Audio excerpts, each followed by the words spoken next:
Okay, we've just parked up at Yellow Craig's beach. We're just going to have a quick walk down to the water to show you what's here, and then we're off to Dirleton Castle for the main video.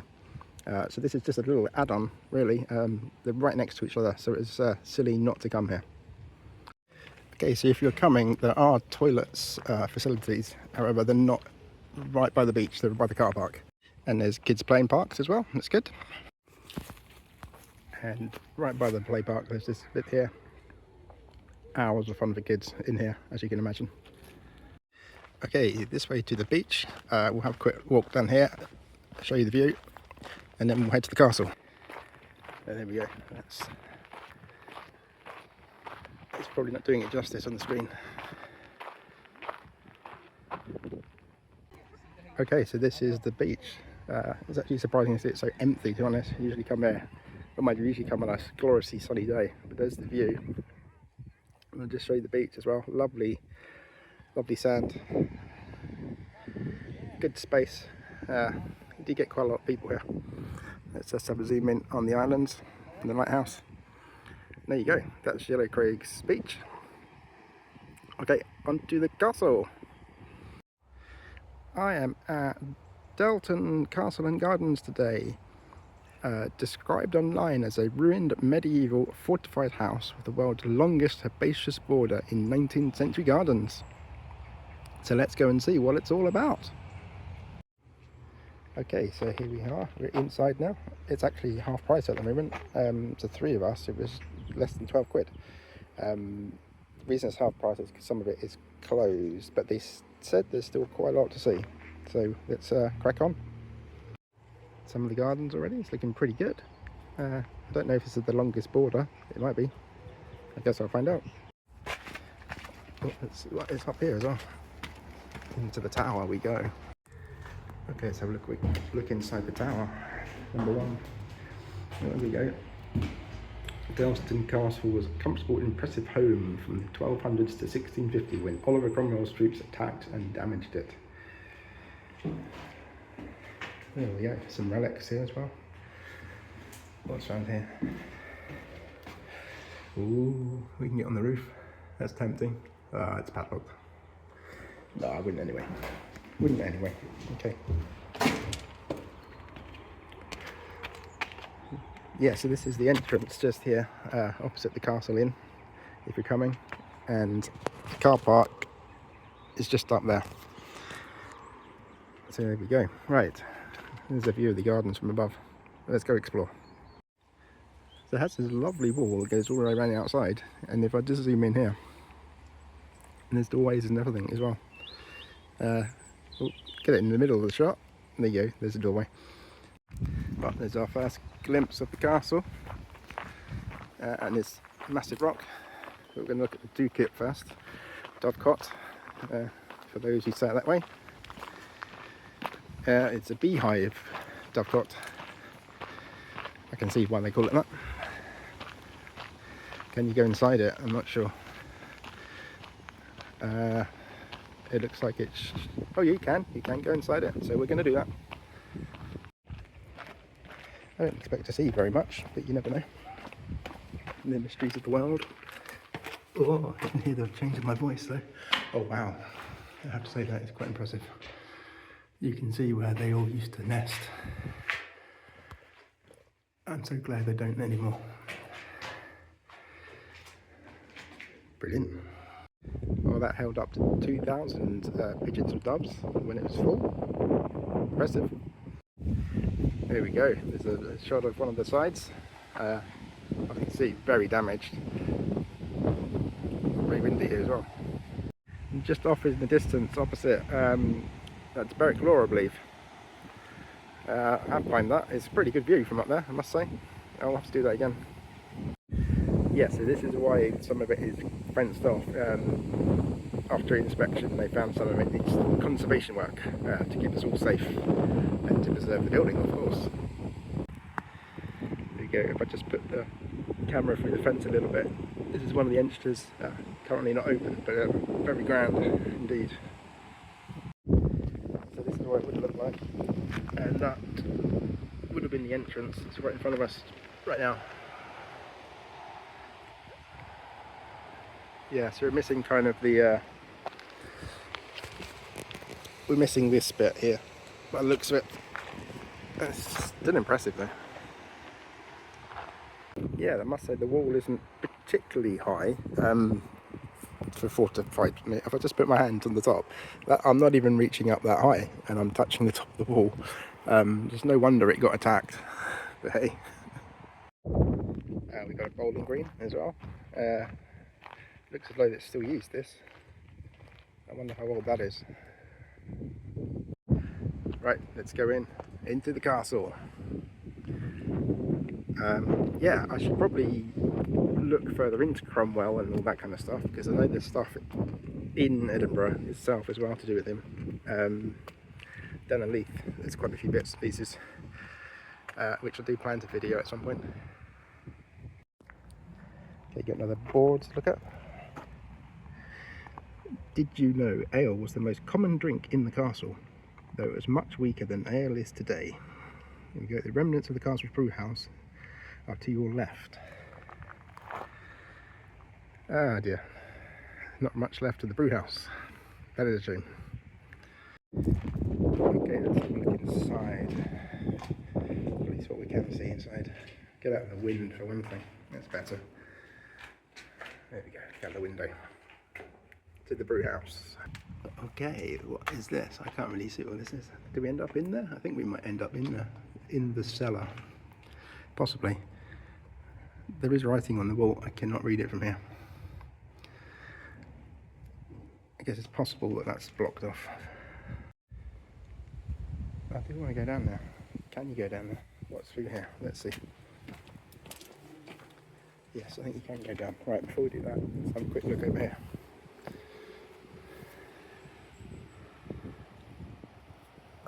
We really want to see a view from somewhere.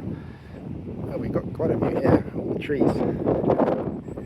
Oh, this wind is doing my head in. I mean, I can hear it here. It sounds far worse on the video playback. Yeah, it's quite wooded around here, I suppose. Not that way.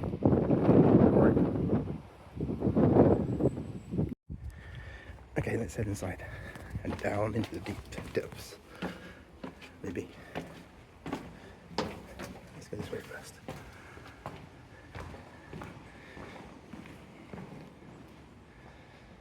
This is chapel, it looks like. Cool.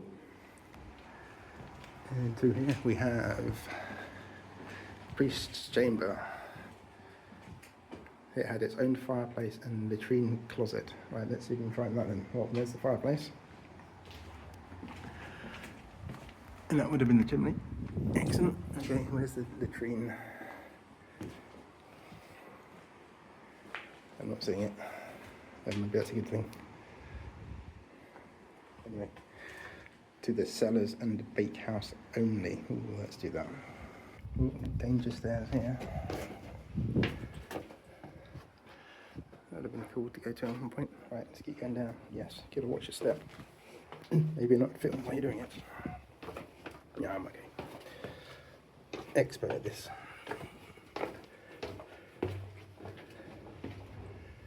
Aha. Here we go. Should be able to read this sign now. Now that I'm down here, I wasn't there before. Okay, what does it say? Postern Gate, the side entrance into the original castle. This lock for the book Hollis is blocked up in the late 14th century, and the recess used as a brazier stance, the smoke venting through the former slot. You can't really see it on the camera, but it's there. Let's see. There we go. You can see some daylight. Okay, and this would have been the bakehouse. Huge fires for cooking on and stuff. Let's see if we look at the chimney. There is some daylight. There we go. I'm liking this place. I've got some more steps going up to another bit that is unfortunately closed, but we can look through it at least. There we go. Oh, I wish that was open. Right, let's go and get up on the roof next, I think, if we can. Oh, actually, it's saying that we didn't go this way. We'll go this way now. Let's see what this is.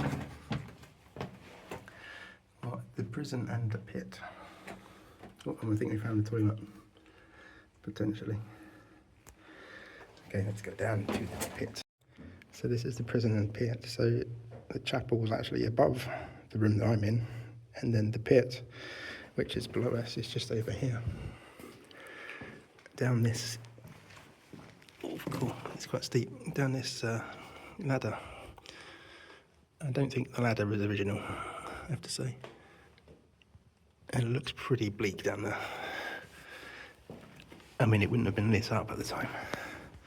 Yeah, there we go. So let's move up a bit. Yeah. Ooh, harsh place to be. All right, let's go to the roof now. Cool. Right, up these steps. Oh, if I can do it without tripping over. Oh, jeez. 2 for 2. Okay, let's go upstairs. Hopefully there's a nice view.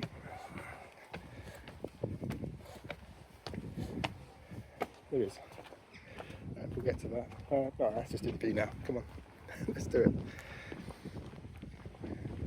Okay, place your bets. Can we see the sea? I think we can see the sea. Yeah. That's cool. Okay, I'm even higher up now. What does this say? This would have been the day's chamber. How can you pass that? Looking back at the grand hall with the fireplace. There you go, fireplace. It would have been quite something in its day, a big place. Right, let's have a look at this view. I'm not going to see much of the trees in the way.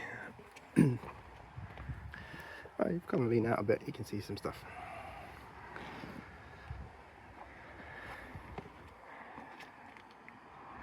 Right, we've got to go in there, and I think we're pretty much done, to be honest. Okay, let's head inside again. Again, some of it's not open, unfortunately. Well, this is the servery, a link between the kitchen and Great Hall. Platters of food are passed through the serving hatch right and placed on this stone bench before being carried into the hall. Oh, I'm guessing that's the bench. And this was the hatch. Yes, that's the kitchen, isn't it? Okay, and again, another bit that's closed, unfortunately. Or maybe even put bracing in it. So that's probably why. Okay, the bread oven. Cool. And the kitchen. Oh, Jesus. The foliage just blown across the floor. I thought it was something else. Oh, this is a big kitchen.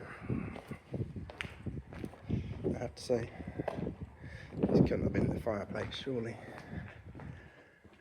I think it was. Oh, the heat that would have been coming off of here. Certainly would have kept you warm.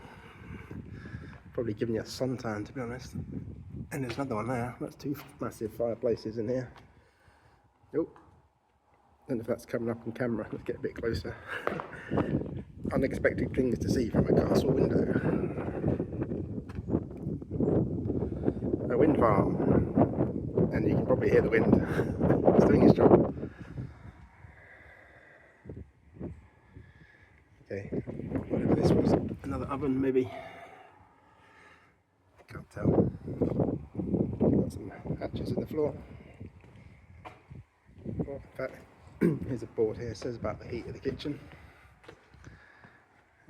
Pungent cooking smells, billowing smoke, and many people filled this impressive kitchen as banquets were prepared.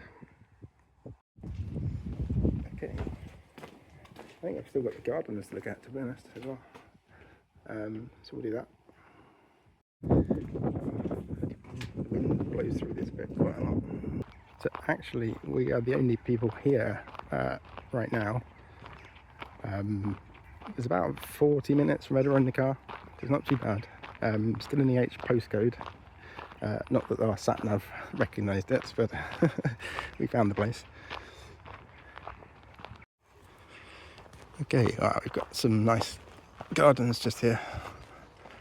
A little on the small side, but it's still very nice. They certainly look after it. Got a bit of topiary going on as well. That's good. Okay, a little bit more information about the bowling green. It actually says that the club was founded in 1882. It doesn't mean that this wasn't here before that, but yeah, who knows. And the castle in the background. Oh, there's another couple. They're not the only ones here. Oh, look at all the birds. How good is that? Well, this tree, it says, was planted in 1911 for the coronation of George V. It's massive. So I'm guessing this is the longest herbaceous border in the world in a 19th century garden. Depending how you want to read the online description, it's quite specific. It is impressive, I have to say, but for the world's longest, I would have thought it'd be a bit bigger, but I guess the description's quite specific. It is nice though, I have to say that. It is nice. Certainly a good variety of plants, etc. as well. I like these little guys. Little blue balls are fun. And a lovely little side gate just here. Easy for Cromwell to get through. Okay, there's a grander shot of the tree. This one here is looking a little bit bigger in this shot. Well, that's been Dirleton Castle and Gardens. Pretty good, I have to say. Definitely worth the money. I mean, it was cheap anyway before they made it half price, so unfortunate you couldn't get into everything, because I think there would be some cracking things to see inside there, the bits that were closed off. But nevertheless, if you're looking to do a castle and you're around Edinburgh way, but you want to do one that's a little bit quieter, this is definitely an option for you. Okay, bye.